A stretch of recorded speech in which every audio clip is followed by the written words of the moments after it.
I'm back.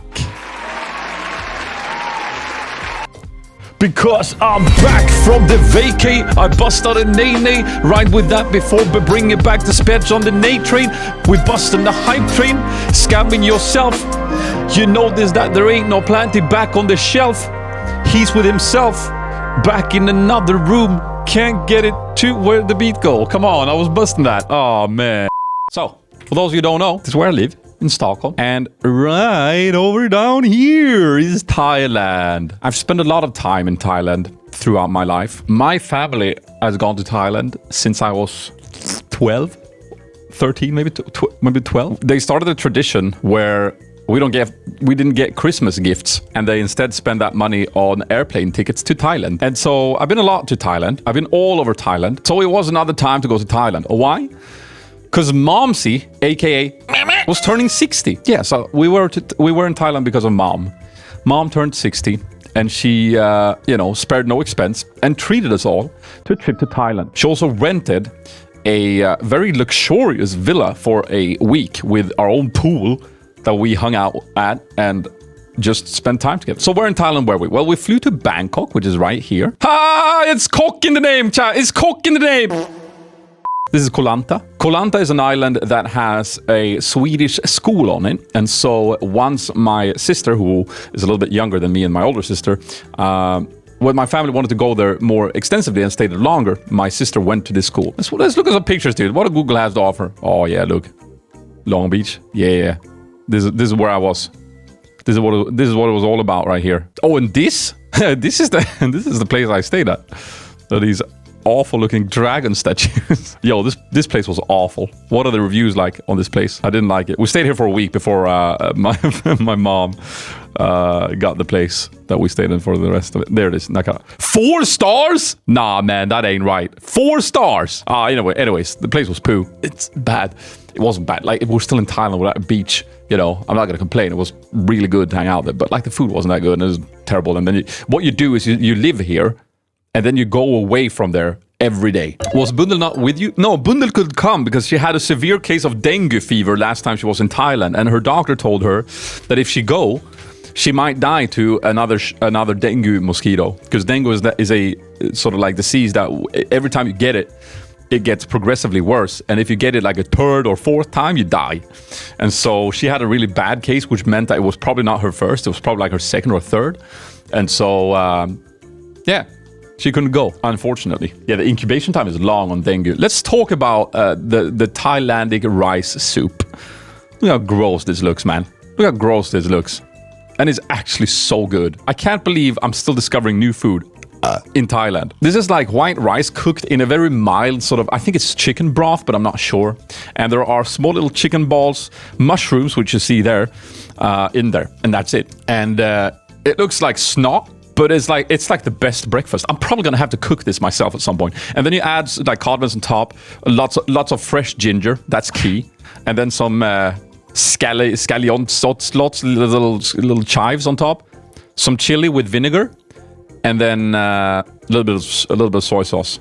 And it's just chicken balls. Yeah, minced chicken in small balls, not the actual balls. Although, here's my sister. Oh, she's so cute. And here's some more food, dude. What do we got here? We got the fried rice, a classic. This is a grilled catfish. And this is the pad kaprao, baby. Pad kaprao. Oh. Now, this is how you know it's legit. You're looking for the plastic plates. You're looking for the cheap-ass plastic sort of like tablecloth that's stapled to the underneath of the table. And then you're looking for 3 or 4 slices of vegetable as the only garnish. That's when you know it's the good shit, man. This was delicious. Restaurants like this was the only thing I wanted to eat all the time. Look at me. Look at that man. That man knows what's up. It's like it's so white. It's like reflecting. The sun needs sunglasses for I'm reflecting the light back to the sun. The sun's like, This is the place we lived at for a week. Here it is. I mean, come on, look at this place. The only problem with this place was that we didn't stay there for 2 weeks, only one. And then one day it was raining. There I am there, flexing the butt muscles for you. It was nice because over here we had like a proper sunset almost, and then it was like raining like this. It's kind of nice, kind of refreshing. Here's Mom at her birthday. all dressed up. Mom had spared no expense there either. Served up a lovely buffet. Doesn't even look 60. That's true as well. My mom is in good shape. I posted this on my story earlier. There was this local gang of bike raiders on Koh Lanta, and they cruise the beach every night, and they're just making a lot of noises, and they, attack tourists. And so you could see these bike trails often in the morning before the water has shoved it away. I'm kidding. These are made by crabs. These are hermit crabs that make these. They look exactly like bike trails though, don't they? Got you, chat. Got you. After 2 weeks, I went home, almost as pale as when I arrived, but not sunburned, very happy, filled with good food and times with my family, and ready to get back into it and stream. And so here I am. Oh, on the way back was terrible. Way to Thailand? Smooth, very smooth. Took me 18 hours door to door, something like that. Home, we went to Krabi airport. They were like, your flight is late. Sit down. I'm like, okay, sitting down. 1 hour turned to 2, 3, and 4. Suddenly you start panicking because you have a connection flight to catch. But it's the same airline, right? And there's about 100 Swedes here that want to take that plane home. Surely is no biggie. Go up to the guy at the desk. He was like, nah, you ain't catching that flight. Nah, man, it's not happening. Okay. What? What's the problem? Electricity on the airport. No flight is leaving. And that was true. There was not only our flight. There was like 5 other flights being delayed indefinitely. And I think it was because of this indefinite state of the delay that made the flight from Bangkok not wait for us. But they were very friendly, and they were like, no problem. I'm going to rip your boarding pass. I'm going to give you a new one here. You're going to have to check out your luggage in Bangkok, and then you're going to talk to the people at the desk there, and they'll hook you up with a new journey home. Everyone was like, cool! And then they gave everybody on the flight a voucher for the only coffee shop. Krabi is a small airport. The only coffee shop there was. All of a sudden, the queue to the coffee shop goes across the whole hallway. It's crazy, right? Everyone's gonna go to the coffee shop.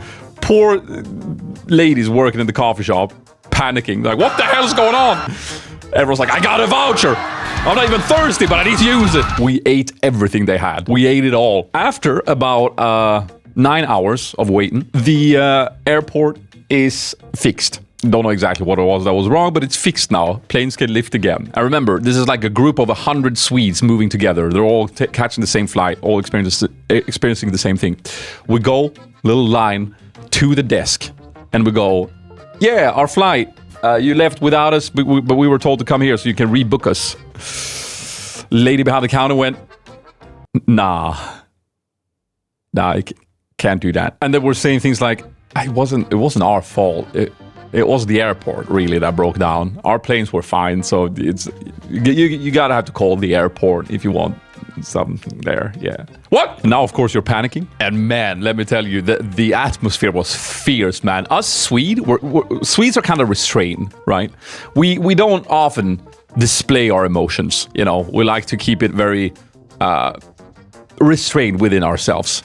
Not until you know us super well, or we are extremely intoxicated, do we actually share some of the things that we feel. But let me tell you, man, 9 hours of waiting, families with like small children screaming, and people being stressed because they have work in the morning. The atmosphere was fierce. People were screaming.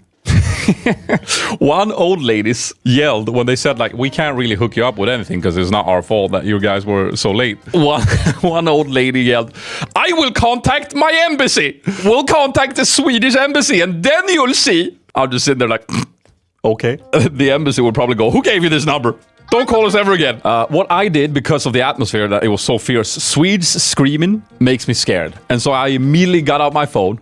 I immediately booked another flight. And I immediately just went on it, making it a very, very expensive trip home. But at least I got home, and it only took me about, I don't know, 20 hours extra. So it was like a 2-day journey home. It was very stressful, but in the end, I got home. Did you sleep at the airport? No, I did not sleep for two days. And then I slept like a log, baby, when I got home. It was good. And so while I'm standing there and I have no sleep, flight is delayed, I don't know if or when I'm gonna get home, and 80 angry Swedes are screaming, showing their emotions. A dude comes up, big smile on his face, go, hey, Spence, I'm a big fan.